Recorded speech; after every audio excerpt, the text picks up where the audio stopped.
ప్రకాశం జిల్లా నాటుబాంబు పేలడంతో ఒక్కసారిగా భయాందోళనకు గురైన ప్రజలు. ప్రకాశం జిల్లా మార్కాపురం మండలంలోని గోగుల దిన్నె కందివారిపల్లిలో నాటుబాంబు కలకలం రేగింది. గ్రామంలోని ఎస్సీ కాలనీలో కుక్క నాటుబాంబును నోటితో పట్టుకుని తిరుగుతుండగా ఒక్కసారిగా పెద్ద శబ్దంతో బాంబు పేలి కుక్క తల చిత్రమై పగిలి చనిపోయింది. ఒక్కసారిగా కాలనీలో నాటుబాంబు పేలడంతో కాలనీ వాసులు భయాందోళనకు గురయ్యారు. గ్రామంలో నాటుబాంబు ఎక్కడి నుంచి వచ్చింది అనే కోణంలో గ్రామీణ పోలీసులు దర్యాప్తు చేస్తారు.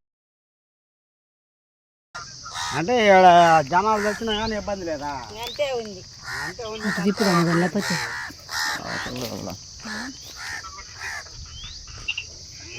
కదలి మాకండి అసలు తర లేదు, తర లేదు.